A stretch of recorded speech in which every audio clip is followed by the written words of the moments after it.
শরীরে শোনে নাই, ওরা কল্পনা করে নাই।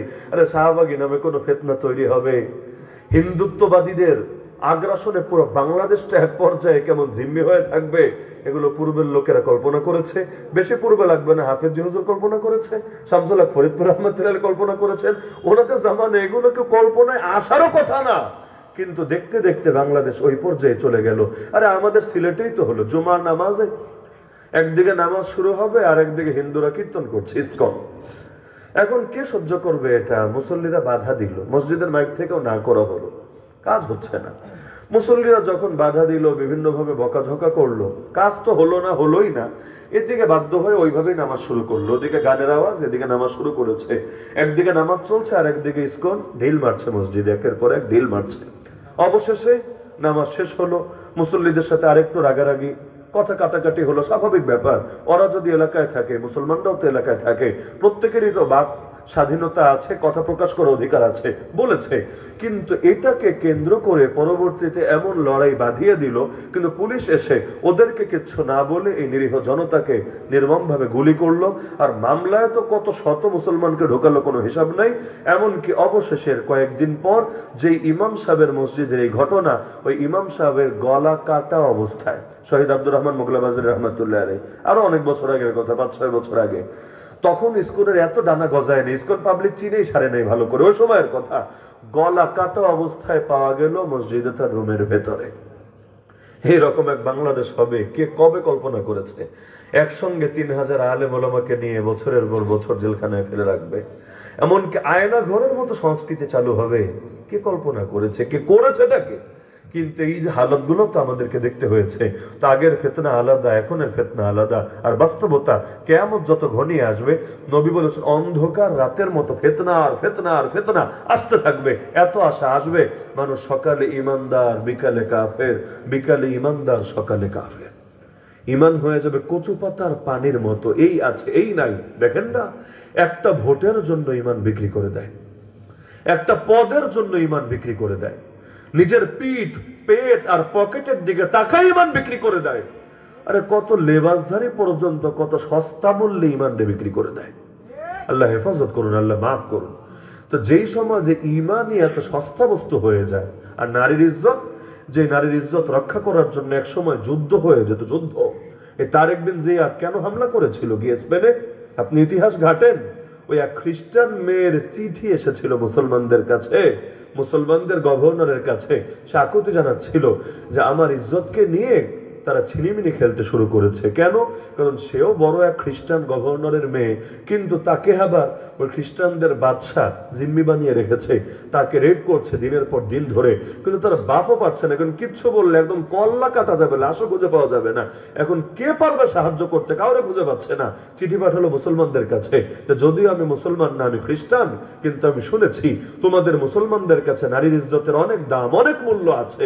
সুতরাং যদি তোমাদের দিল সায় দেয়, তাহলে এই বোনটারে উদ্ধার করার জন্য চলে এসো তোমরা স্পেনের ভেতরে। চিঠি থেকে সহ্য হয় না মুসলমানদের, পাঠিয়ে দিয়েছে তারেক বিন জিয়াদের বাহিনী। খুব সহজ ছিল না লড়াই, ইতিহাসের পাতা পড়ে দেখেন, লড়াইটা সহজ ছিল না। সমুদ্র পাড়ি দিয়ে আরেক দেশে গিয়েছে, এবং পরবর্তী ঘটনা সবার জানা আছে। ওই জেব্রালটা, জাবালে তারেক, সেখানে নেমে এক পর্যায়ে তো তারেক বিন জিয়াদ এমন এক ভাষণ দিলেন, ভাষণ শেষে সবাই দেখছে যে জাহাজে এসেছে, জাহাজই পুড়িয়ে দেওয়া হয়েছে। এখন সামনে বাহিনী আর পেছনে সাগর, পালানোর কোনো উপায় নাই, কারণ পালানোর রাস্তাই বন্ধ করে দিয়েছে। এখন বাঁচতে চাইলে লড়াই করেই বাঁচতে হবে, না হলে মরতে হবে, দ্বিতীয় কোনো পথ খোলা নাই। আলহামদুলিল্লাহ সুম্মা আলহামদুলিল্লাহ, অবশেষে এক নারীর ইজ্জত বাঁচাতে এসে, নারীর ইজ্জত তো বাঁচলো, আল্লাহ তাআলা পুরো স্পেনটাকে মুসলমানদের করে দিল। 1 বছর 2 বছর 800 বছর পর্যন্ত মুসলমানদের শাসন ছিল।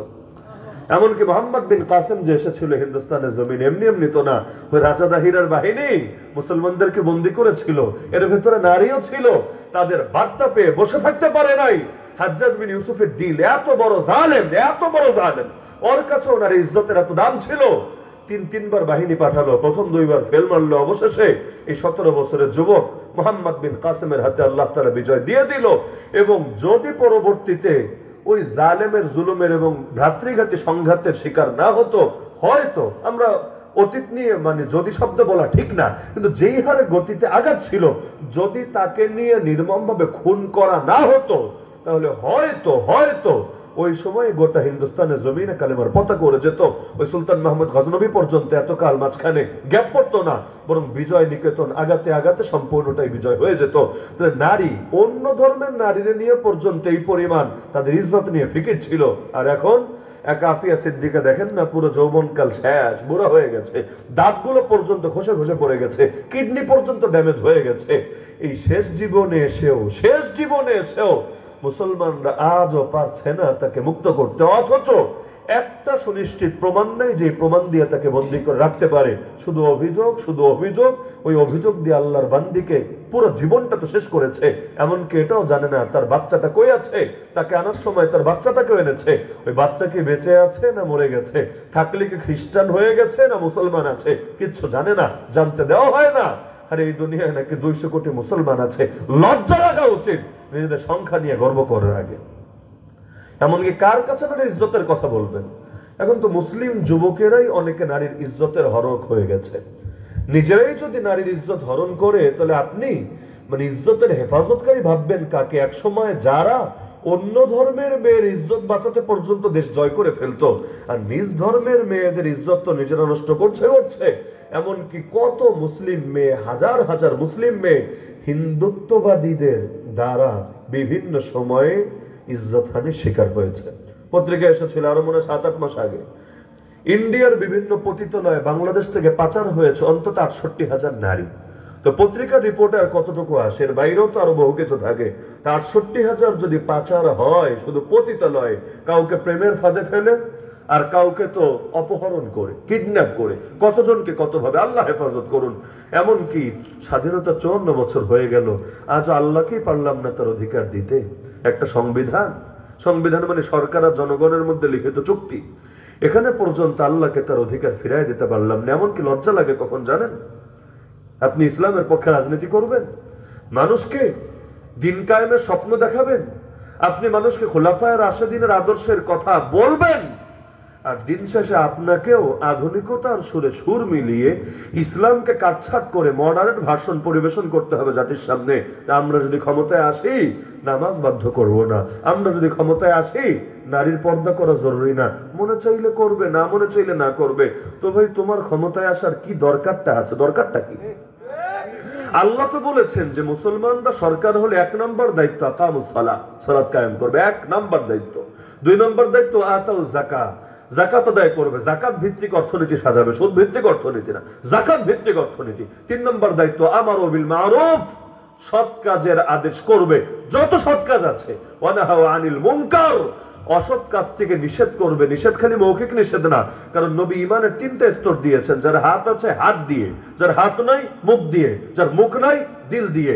যেমন ওলামায়ে কেরামের হাত নাই মানে শক্তি নাই, পাওয়ার নাই, রাষ্ট্রীয় ক্ষমতা নাই, জবান আছে, তারা ফ্যাসিবাদের আমলেও জবান দিয়ে আলহামদুলিল্লাহ বলে গেছে। কিন্তু যার রাষ্ট্রীয় ক্ষমতা আছে সে খালি জবান দিয়ে বললে হবে না, তার ইমানের হক আদায়, তাকে তার পাওয়ার ব্যবহার করতে হবে।